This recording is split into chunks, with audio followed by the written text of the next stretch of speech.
Good morning friends. I hope आप सब अच्छे होंगे। आपका स्वागत है आपके अपने YouTube channel current affairs for exam में। चलिए आज दिनांक 18/9/2024 की प्रश्नावली शुरू करते हैं। निम्नलिखित में से कौन सा राज्य बौद्ध पर्यटन सर्किट विकसित कर रहा है? केरल, तेलंगाना, गुजरात, महाराष्ट्र। इसका सही जवाब है तेलंगाना। तेलंगाना एक बौद्ध पर्यटन सर्किट विकसित कर रहा है जिसमें बुद्धवान थीम पार्क, हुसैन सागर में बुद्ध प्रतिमा और फणिगिरी में और नेलाकोंडापल्ली में ऐतिहासिक स्थल शामिल हैं। चलिए अगले प्रश्न पर आते हैं। भारत की दूसरी परमाणु पनडुब्बी अरीघाट को आधिकारिक तौर पर निम्नलिखित में से किस स्थान पर चालू किया गया? मुंबई, गोवा, कोलकाता, विशाखापट्टनम। इसका सही जवाब है विशाखापट्टनम। भारत की दूसरी परमाणु पनडुब्बी अरीघाट को आधिकारिक तौर पर विशाखापट्टनम में जलावतरण किया गया। IN अरीघाट 6000 टन की अरिहंत श्रेणी की बैलिस्टिक मिसाइल पनडुब्बी है। पनडुब्बी लगभग 750 किमी की सीमा के साथ साथ 12 के 15 SLBM या 3,500 से अधिक की 4 की SLBM तक ले जा सकती है। यह भारत की परमाणु प्रतिरोधक क्षमता को बढ़ाएगा। चलिए अगले प्रश्न पर आते हैं। प्रत्येक वर्ष विश्व बांस दिवस कब मनाया जाता है? 17 सितंबर, 18 सितंबर, 19 सितंबर, 20 सितंबर। इसका सही जवाब है 18 सितंबर। विश्व बांस दिवस हर साल 18 सितंबर को मनाया जाता है।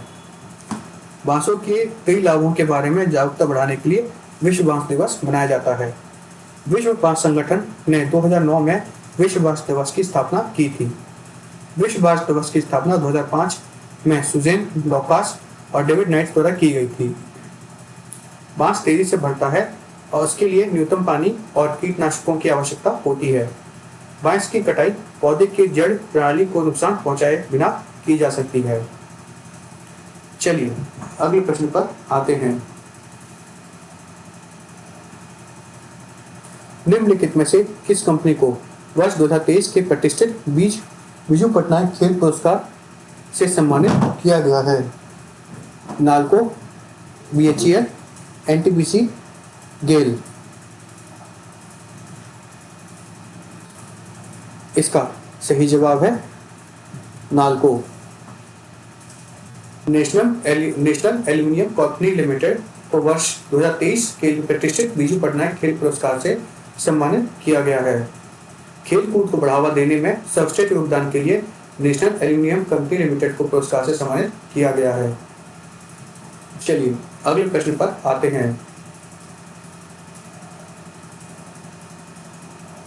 निम्नलिखित में से किसे रेलवे बोर्ड के अध्यक्ष के और मुख्य कार्यकारी अधिकारी के रूप में नियुक्त किया गया है?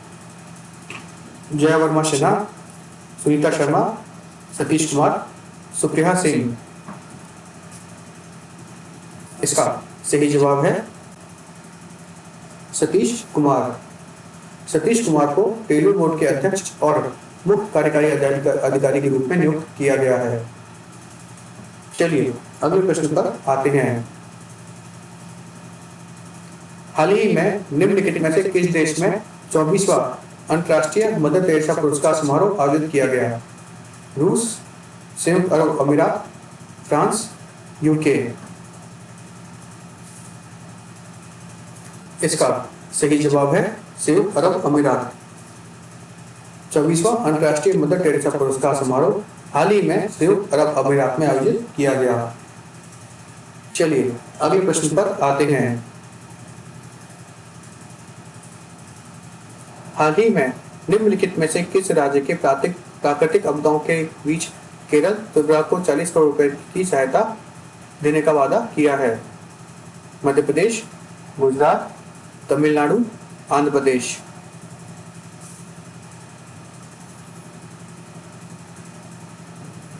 इसका सही जवाब है मध्य प्रदेश।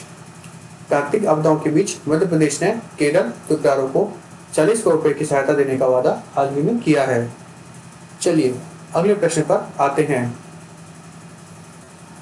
निम्नलिखित में से किसे टेक्सास आर्थिक विकास निगम के अध्यक्ष के रूप में नियुक्त किया गया है? Greg Abbott, Narendra Singh, Vinod Khosla, Arun Agarwal.